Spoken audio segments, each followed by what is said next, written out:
Encounter, सियासत और सबूत। नमस्कार, यूपी की खास डिबेट में आपका स्वागत है। मैं हूं आपके साथ रोहित झा।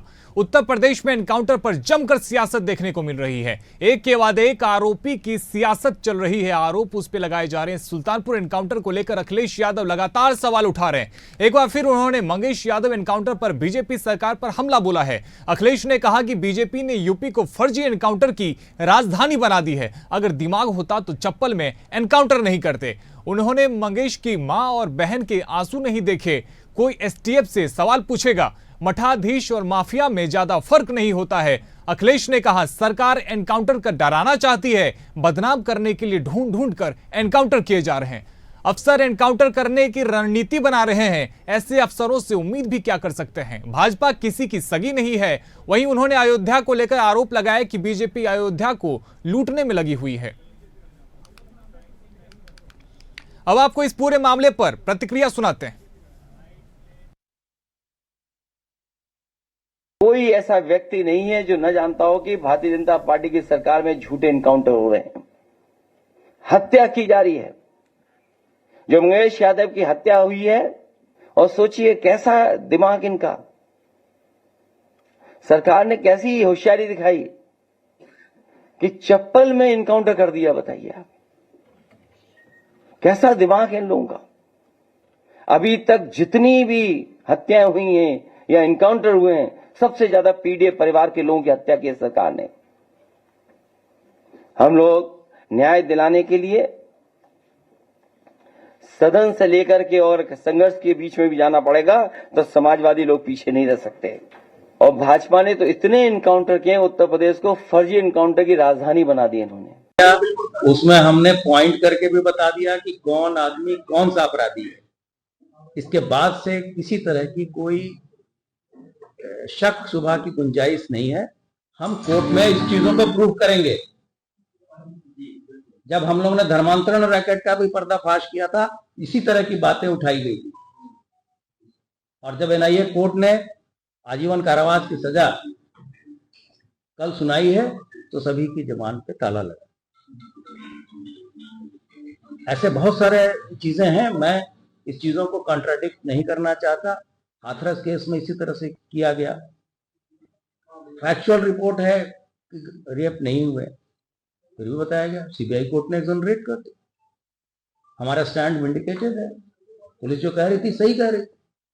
हमारी किसी व्यक्ति से क्या रंजिश हो सकती। पार्टी के लोग जिस ढंग से डकैतों का संरक्षण करने का काम कर रहे हैं, अपराधियों को संरक्षण करने का काम कर रहे हैं, उनको अपने परिवार का बता रहे हैं। चाहे सुल्तानपुर की घटना हो या प्रदेश की कोई भी घटना हो, समाजवादी पार्टी हमेशा अपराधियों के समर्थन माने का काम करती है।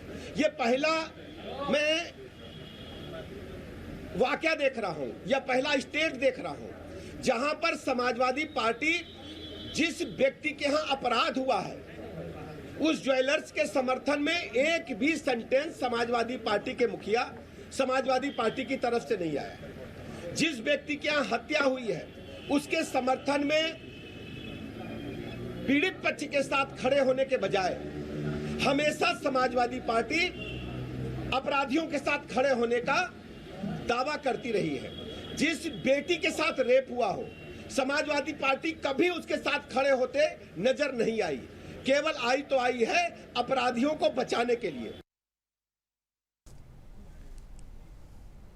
तो देखिए किस प्रकार से लगातार इस एनकाउंटर को लेकर सवाल उठ रहे हैं। हालांकि डीजीपी प्रशांत कुमार ने जवाब दिया है और उन्होंने साफ कर दिया कि इस पर जो भी पुलिस ने कार्रवाई की है वो निष्पक्ष और साक्ष्य आधारित है। बावजूद इसके लगातार सपा पार्टी के प्रमुख अखिलेश यादव के द्वारा सवाल उठाए जा रहे हैं और इस पूरे एनकाउंटर के मामले को लेकर वो लगातार सरकार पर हमलावर होते हुए दिख रहे हैं। और आपको वो अब आपको हम वो कुछ सबूत दिखाते हैं जो एसटीएफ ने पेश किए हैं और उन्होंने दिखाया है जनता को।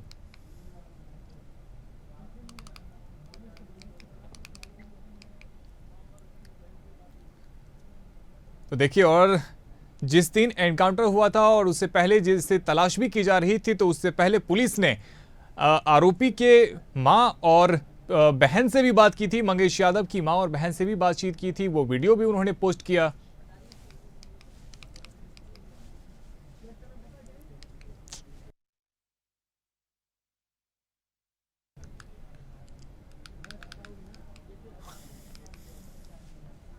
हमारे साथ समाजवादी पार्टी से पूजा मिश्रा जुड़ रही हैं और साथ ही भाजपा से अविरल मल्लिक जुड़ रहे हैं। आप दोनों का बहुत ही स्वागत है।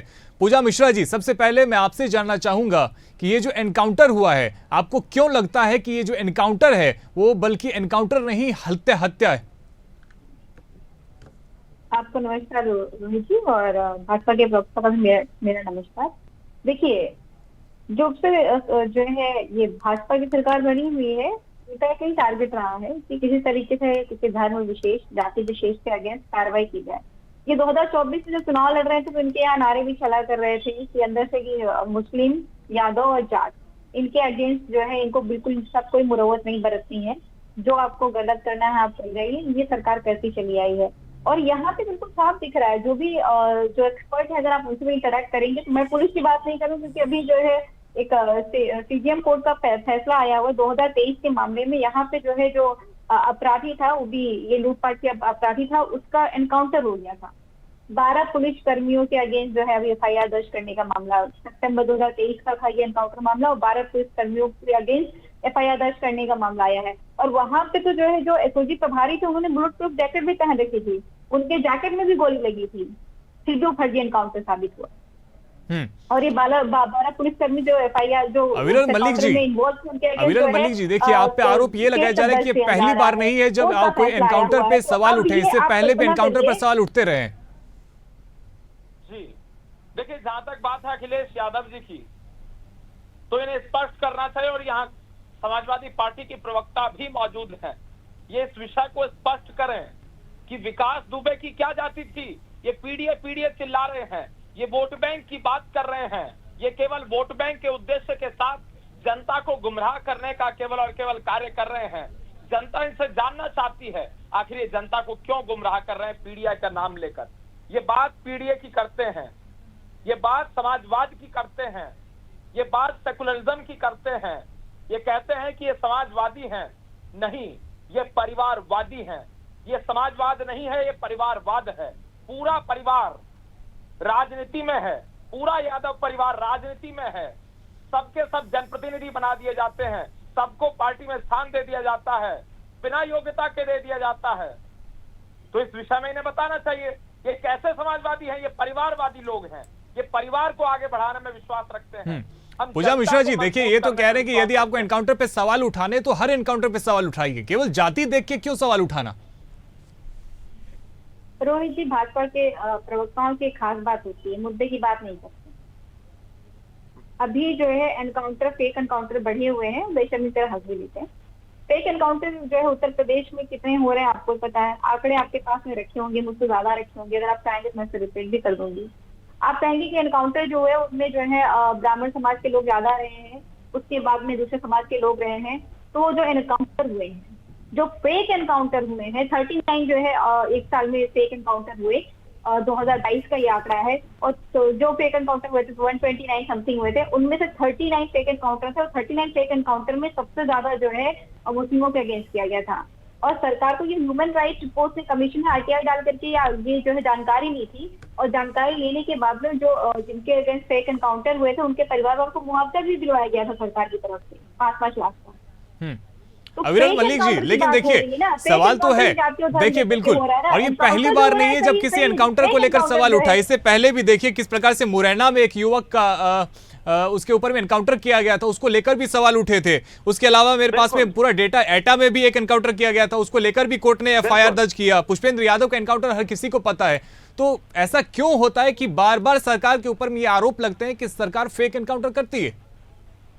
जी नहीं, आरोप कौन लगाता है आखिर? आरोप ये समाजवादी लोग लगाते हैं। आरोप नहीं सर, कुछ मामलों में तो एफआईआर भी दर्ज हुई है ना पुलिस वालों के खिलाफ में।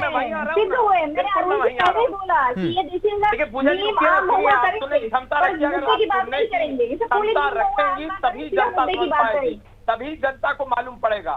देखिए, जहां तक फेक एनकाउंटर की बात है, भारतीय जनता पार्टी या उत्तर प्रदेश की सरकार फेक एनकाउंटर का समर्थन बिल्कुल नहीं करती। फेक एनकाउंटर उत्तर प्रदेश में नहीं होता है, इस बात को आपको समझ लेना चाहिए। लेकिन जिस प्रकार से आप जनता एनसीआर को भी गुमराह तरफ कर से रहे रिपोर्ट हैं। देती है। अरे आप भैया आगे सुनिए ना, इन्फॉर्मेशन निकल के आता है। आप बताइए 150 में सुनिए होते हैं। मैंने आपको हाँ पहले सुनिए तो ना, मैं पढ़ना वही चाहिए। आ रहा हूँ, आपकी बात पे मैं आ बिना रहा हूँ। बिना जानकारी के चले आते हैं। नहीं आप ही की बात पे आ रहा हूँ। भाजपा देखिए के प्रवक्ता पूजा जी सुन लीजिए, पूजा जी सुन लीजिए। जो आप कहेंगे, जो आप शब्द देंगे वही मैं बोलूंगा। कोई तो ग्राउंड रखिए, कोई तो तथ्य रखिए, कोई तो लॉजिकल बात करिए। कोई लॉजिकल अब बात नहीं सुनेंगे, आप करनी, सुनेंगे, कोई क्षमता तथ्य नहीं रखेंगी। रखना था, हाँ, बात ही नहीं आप करनी कोई है। तथ्य रखिए। आप बताइए आप कि रखिए जो है कोई तथ्य। फेक एनकाउंटर क्यों हो अखिलेश रहा है यादव आपके के अलावा सामने? कौन और राष्ट्रीय आपने अध्यक्ष बन आपने सकता जब है? मंगेश की आपकी जब पार्टी का आपने मंगेश को 3 दिन नहीं, पहले आपके पास उठाया, जवाब हो तो एनकाउंटर बताइए। 3 दिन बाद कैसे हुआ? समाजवादी पार्टी का राष्ट्रीय यही अध्यक्ष कौन मामला बन सकता है? जो अखिलेश यादव के अलावा हुआ था। दिलवाइए इस्तीफा अखिलेश यादव से, बनाइए किसी दलित को राष्ट्रीय अध्यक्ष रहता अपना। है। क्यों नहीं बनवा रहे हैं आप? पुलिस है आपकी जो अखिलेश जी इस्तीफा दें, किसी दलित को आप बनाइए अध्यक्ष। आराम से ये पीडीए की बात कर रहे हैं, क्या पीडीए की आप बात करेंगे? काहे के पीडीए की आप बात कर रहे हैं? नहीं, काहे का पीडीए? किस बात का पीडीए? की पराकाष्ठा पार करते हैं, मुद्दों पे नहीं। नहीं रहते हैं। मुद्दे पे बात करिए। अरे भैया दलित की बात कर रहे हैं ना, मुद्दे बात नहीं करना। ये मुद्दे आप बोलती जा रही है कंटिन्यू, आप सुनने को तैयार नहीं है। अविरल जी देखिए, अब जो सवाल उठ रहे हैं वो एनकाउंटर को लेकर उठ रहे हैं, लेकिन आप सवाल कहाँ पे कर रहे हैं? आप सवाल कर रहे हैं, फिर तो सर आपके ऊपर में भी सवाल उठेगा, आपके भी कहा जाएगा कि किसी दलित को आप मुख्यमंत्री बनाइए। ऐसा नहीं करते सर, मुद्दों पे बात करते हैं। देखिए सवाल अभी ये उठ रहे हैं कि फेक एनकाउंटर कहीं ना कहीं सिद्ध भी हुए और कई मामलों में पुलिस वालों के खिलाफ एफआईआर हुए हैं। तो सवाल ये है कि आखिर यूपी की जो सरकार है वो क्यों फेक एनकाउंटर करवाना चाहती है?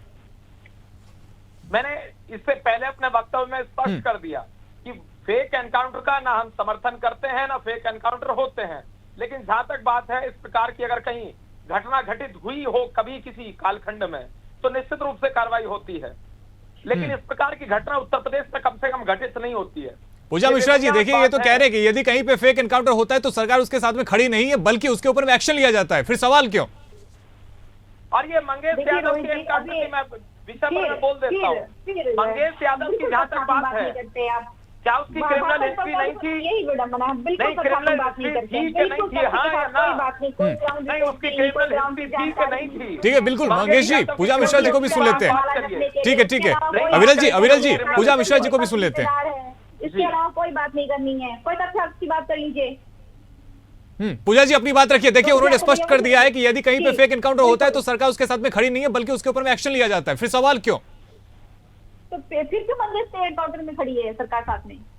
वो सरकार खड़ी थी जो ये यहाँ पे एसओजी जब अभी जिसके ऊपर 2023 में जो एनकाउंटर हुआ था, कह किसी कार 2023 आपको चाहिए हो तो रिपोर्ट में फॉरवर्ड कर दूं आपको। पूजा मिश्रा जी मैं एक चीज समझना चाहता हूँ, आखिर सरकार का क्या लाभ होगा यदि फेक एनकाउंटर होता है या किया जाता है तो उससे सरकार का क्या लाभ होगा? आखिर कोई सरकार क्यों चाहेगी कि उनके राज्य में फेक एनकाउंटर किया जाए? आपको पता नहीं क्या लाभ होगा? अगर कुछ लाभ नहीं होता वही तो मैं आपसे पूछ रहा हूँ, क्या लाभ होगा आप समझा दीजिए। जी बिल्कुल मैं समझा दे रही हूँ, बिल्कुल समझा दे रही हूँ। आपको क्या लगता है कि ज्यादा बच्चा पैदा करने वाले, मुजरा, इन सब शब्दों का प्रयोग माननीय प्रधानमंत्री क्यों कर रहे थे चुनाव में? ये यही सावन महीने में आप भी तो वही कर रही है ना मैम, आप भी वही कर रही है, मुद्दों पे बात नहीं कर रही, कहीं और जा रही है। मैं आपसे स्पष्ट पूछ रहा हूँ कि सरकार का लाभ क्या होगा इससे? 15-20 लोग रहते हैं जो है महिला के साथ छेड़खानी करते हैं। पहली बार तो राजधानी में ऐसी कृत्य करती है, वही शर्मसार करने वाली बात है। उसमें जो है माननीय मुख्यमंत्री जी को 2 नाम मिल जाते हैं। ये धार्मिक उन्माद लाना चाहते हैं, ये जाति विशेष के अगेंस्ट चलना चाहते हैं। वहीं पे विवेक प्रताप सिंह जिसके ऊपर 36 मुकदमे है, वो जो है सरेंडर कर लेता है कि करवा जाता है, आरोपी बनाया हुआ है। अब बहुत इंटरफेयर करते हैं भाई साहब आप। क्या आप नहीं मेरे बीच में कर रही थी इंटरफेयर? आपने मेरे बीच में इंटरफेयर किया था। पूजा जी अपनी बात रखिए, ठीक है। किया था तब सही था। अविरल जी सुन लेते हैं, अविरल जी बिल्कुल। देखिए मैं आपके पास में लौटूंगा, उनको सुन लेते हैं, अपनी बात रखिए पूजा जी।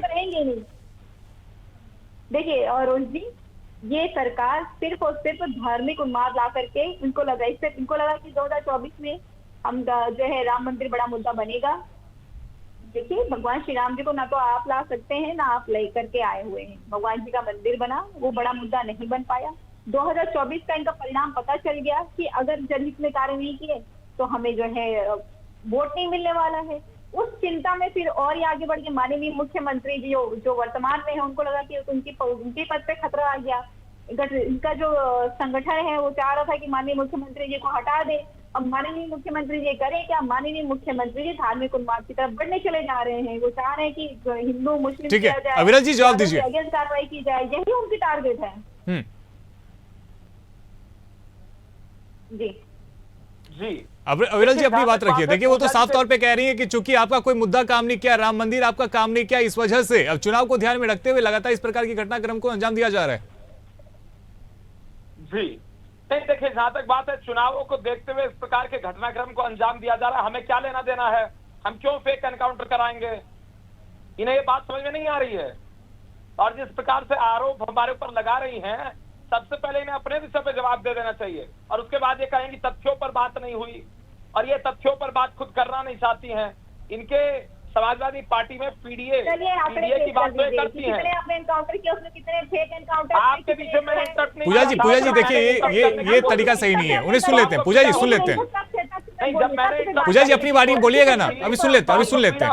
ठीक है, देखिए वो इंतजार कर रहे थे, अभी उनको सुन लेते हैं। तो पीड़ा होती है, लेकिन आप दूसरे के मध्य में इंटरप्ट करने के लिए अविरल जी अपनी बात रखिए, कोई नहीं टोक रहा आपको, चलिए। जी देखिए जहां तक बात है भारतीय जनता पार्टी की सरकार की, हम सबके हित में काम कर रहे हैं, सबका साथ सबके विकास की हम बात कर रहे हैं, तो उसमें जाति धर्म कहां से आ गया? इस बात को सबसे पहले बताएं।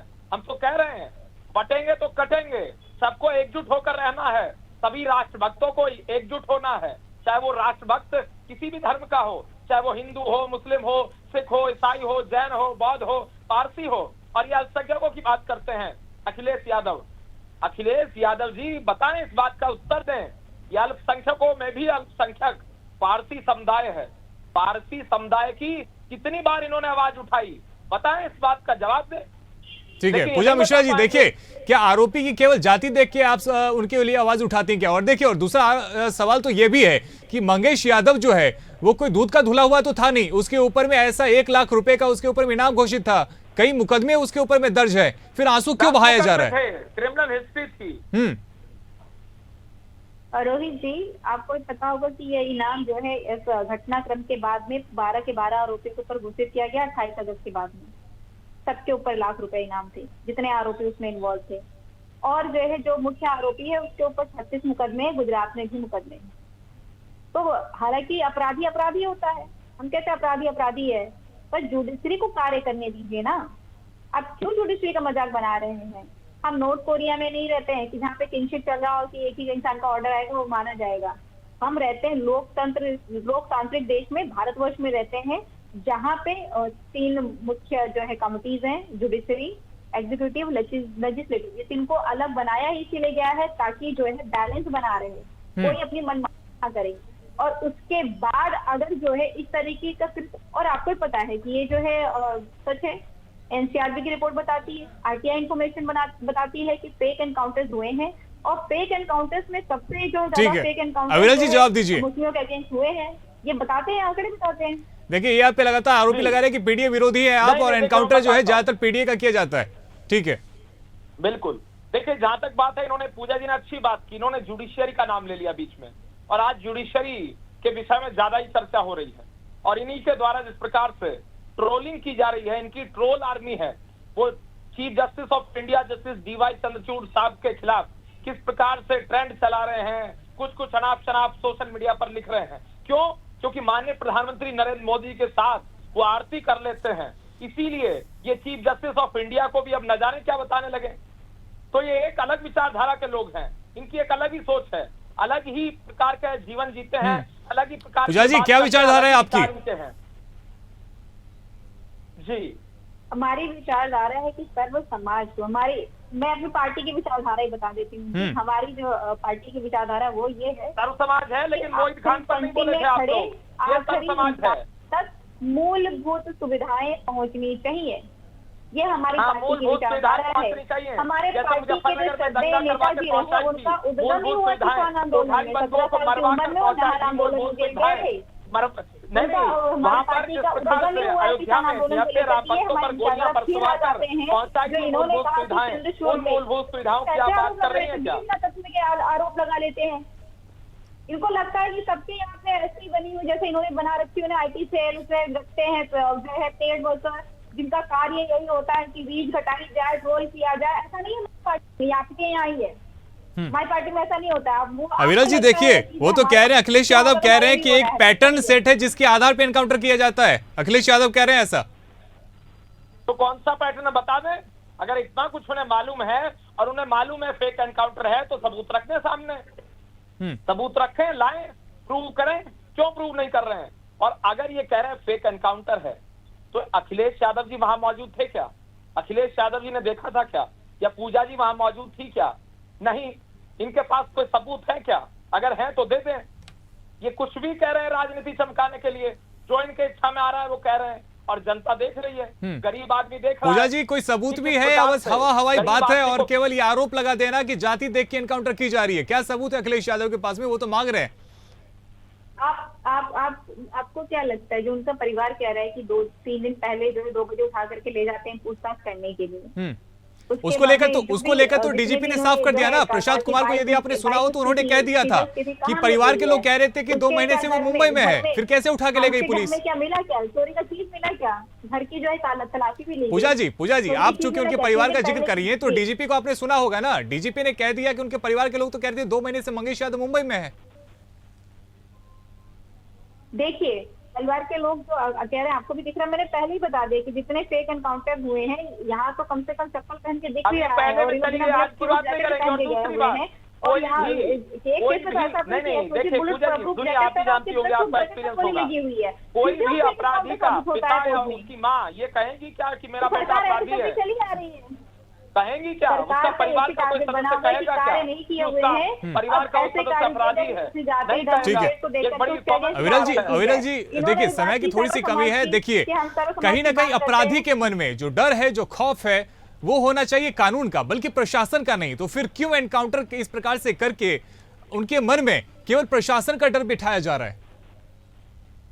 नहीं देखिए, फेक ये कह रहे हैं फेक एनकाउंटर होते हैं तो फेक एनकाउंटर यूपी में तो होते नहीं है। पता नहीं इनके सपनों में इस प्रकार की बातें आती होंगी, ये सोचते रहते होंगे। इनकी एक विचारधारा अपनी जो है ये अपने पास रखते हैं। बात होगी तब मुझसे डिबेट नहीं होगा। अरे भैया सुनिए, वो ठीक है, आपका कहाँ से आंकड़े लाते हैं, क्या कहते हैं, वो एक अलग बात है। अभी आज कोर्ट का फैसला आया हुआ है। हाँ बहुत बढ़िया, आप अपने अलग ही दुनिया में आप जीते रहिए, उससे कोई फर्क नहीं पड़ रहा है। ठीक है पूजा जी, आखिरी कमेंट आपसे, बहुत छोटा सा कमेंट रखिएगा। पूजा जी देखिए, आप इस बात से सहमत है कि नहीं कि अपराध जो है वो उत्तर प्रदेश में कम हुए? क्योंकि सरकार तो ऐसा ही दावा करती है। पूजा जी बहुत छोटा सा जवाब रखिएगा।